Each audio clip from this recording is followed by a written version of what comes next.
Fala pessoas lindas, tudo bem? Professor Argos de volta. E galera, fica atento que agora a gente vai começar uma sequência de vídeos relacionados ao meio ambiente. Sim, as alterações ambientais causadas pelo ser humano. Esse tópico é nada mais nada menos do que o tópico que mais cai em questões de biologia. E não se enganem, isso acontece principalmente no Enem e inclusive você vai ver esses assuntos aqui abordados também em questões de geografia e às vezes até em química, tá? Então quem sabe você não mata aí questões de outras disciplinas também.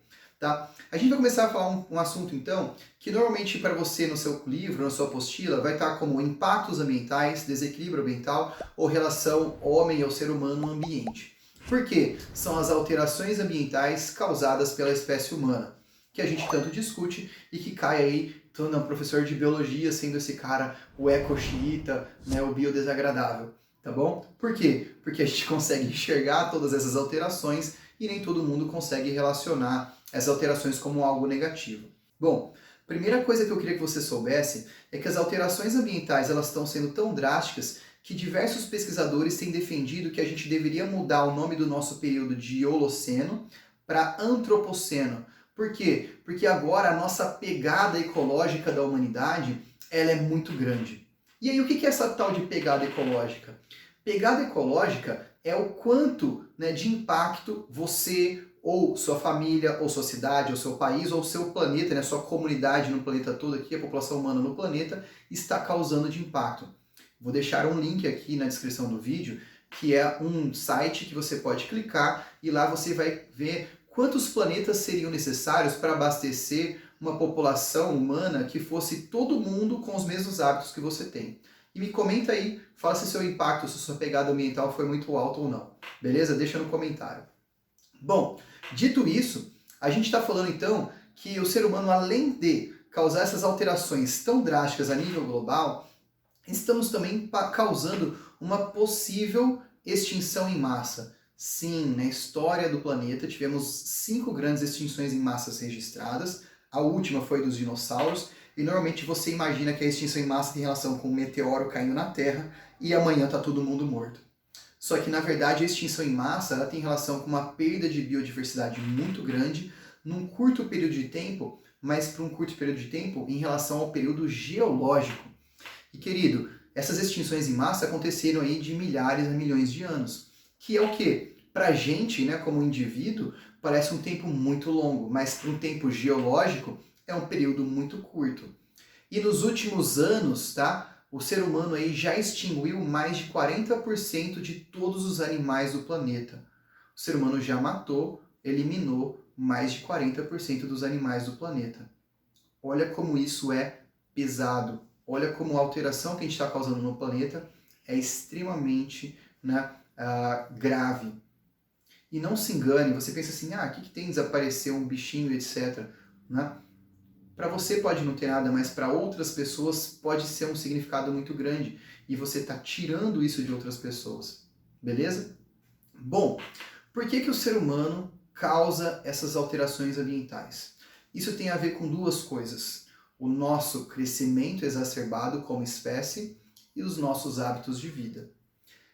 Claro que para a escola aqui, nesse primeiro vídeo, eu vou falar um pouquinho sobre o crescimento da espécie. Primeira coisa que você tem que entender que a população humana hoje já passa de 7 bilhões de pessoas.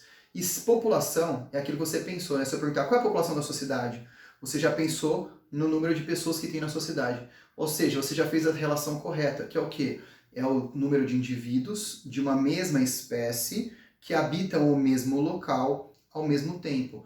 Né? Então a população ela envolve local e tempo. A gente tem esse efeito aí.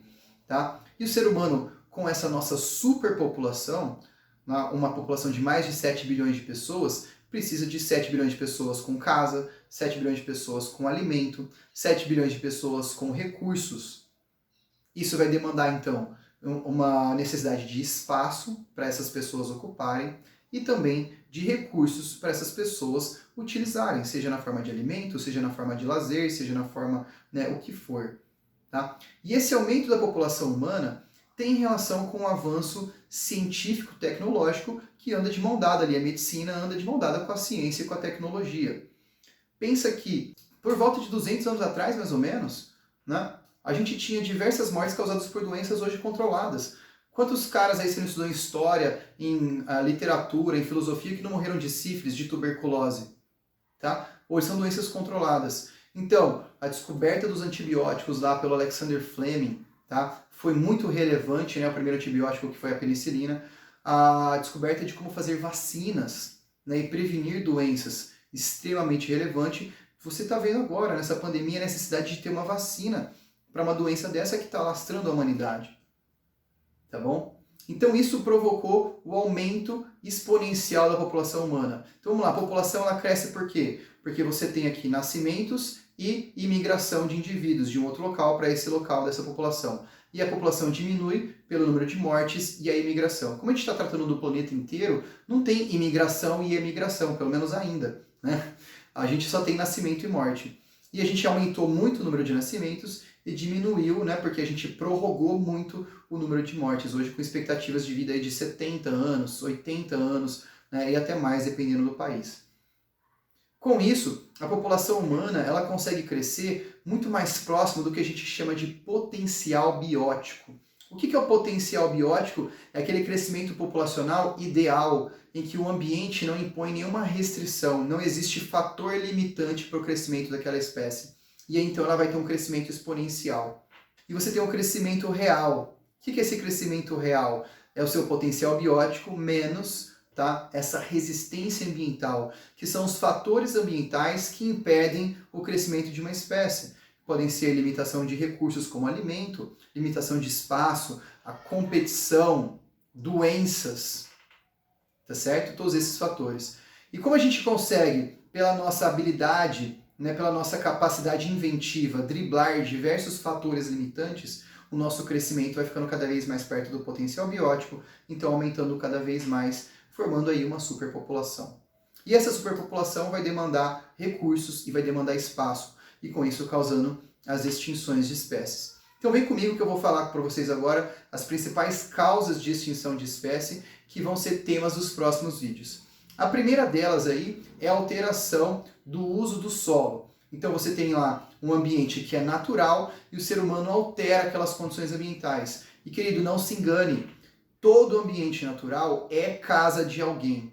Todo ambiente natural é casa de alguém. Então quando você desmata, quando você constrói uma cidade, quando você passa uma estrada, você está fazendo isso na casa de um outro organismo. E aquele organismo ele tem três opções. Ou ele se adapta, tá? Ou ele sai dali, ou ele morre. São essas três opções. Algumas espécies se adaptam. Ratos, morcegos, baratas, formigas e assim vai, que a gente considera praga hoje em dia, pernilongos, né? Aedes aegypti, tá? Algumas espécies, elas começam a emigrar, elas começam a ir para outros lugares, como grandes mamíferos conseguem fazer. E outras começam a entrar em extinção, tá certo? Infelizmente. Bom, então essa alteração aí, acho que a principal delas que a gente tem é o próprio desmatamento, que a gente está vivendo agora, né, 2019, 2020, batendo um recorde de desmatamento, vai ser tópico de um vídeo aí, aguarde, tá bom? Segunda coisa, o aumento da população humana também gera aí o aumento de resíduos, gerando lixo e gerando poluição, que é uma outra importante causa de extinção, porque esse lixo e essa poluição vão gerar alterações da qualidade ambiental agora. Então, por mais que a gente não ocupe um determinado ambiente, a gente deixa ele tão ruim que mesmo assim as espécies não conseguem existir mais nele. E aqui a gente tem as próprias mudanças climáticas, né? A emissão de gases do efeito estufa. A gente vai ter dentro desse contexto a eutrofização, que é aí então o aumento de carga orgânica em corpos d'água, causando anaerobiose, crescimento de algas e afins, tá? E a própria contaminação com metais, né, com agrotóxicos e assim por diante, também tema de um outro vídeo, beleza? E temos também a superexploração. O que é superexploração? Superexploração é nada mais nada menos do que você, né, retirar daquela população de espécies que você está consumindo, que você está predando, uma quantidade maior de indivíduos do que a própria população consegue repor. E dentro desse exemplo aí a gente vai ter lá aqueles navios de arrasto, em que você joga redes de arrasto que são imensas, maiores que o próprio navio, que vão retirando diversos organismos que estão ali na frente dela, né? e isso retira quantidades tão grandes de indivíduos, né, tanto um número tão alto de indivíduos que a população que sobra não consegue repor a tempo. E a próxima vez que você passa essa rede de arrasto, você não consegue pegar o mesmo número, a quantidade de peixes que você pegava antes. Então você tem que ir para outro lugar, tá? Inclusive, eu tenho até um artigo publicado sobre isso, sobre uma reflexão de de pescadores ali na região de Cananéia, né? Pescadores mais antigos, mais artesanais, comparados com pescadores mais jovens que usam mais tecnologia e a impressão deles sobre a pesca. Vou deixar aqui no link para vocês se você quiser dar uma consultada, beleza? Eu tenho um artigo publicado sobre isso aí. E por último, a gente tem aqui a invasão por espécies exóticas. Sim, a globalização não afeta só a economia, não afeta só o agravamento da pandemia, né, porque você aumenta o transporte de pessoas de um lado para o outro, mas essas pessoas também vão transportar espécies de um local para o outro. Intencionalmente ou não, essas espécies elas podem chegar nesse novo local e se estabelecer tão bem que elas começam a crescer e se tornam pragas e começam a impactar as espécies nativas. Né? Seja por competição, seja por predação, seja por transmissão de doenças, e aí a gente vai ter um vídeo também só para conversar sobre alguns exemplos que aparecem para você mais no vestibular. Beleza, galera? Então sim, a gente está tratando de um tema sensível, um tema que às vezes é pesado, porque estamos tratando da extinção de espécies, só que a gente também está tratando de um tema que envolve perspectiva de mudanças, que envolve também novas escolhas, opções aí que faz com que a gente conviva em maior harmonia com o ambiente, causando menos desequilíbrio, tá certo? Que vai ser um último vídeo que a gente vai discutir aí sobre desenvolvimento sustentável e etc. Formas de a gente fazer o desenvolvimento sustentável. Então eu espero realmente que você esteja interessado. Então já curte o vídeo, já assina o canal, tá? Compartilha com seus amigos aí que você acha que vai se interessar. Não esquece de deixar a sua pegada ecológica no comentário aqui para mim e a gente vai se ver nos próximos vídeos dentro desse assunto. Falou, aquele abraço, valeu, até mais.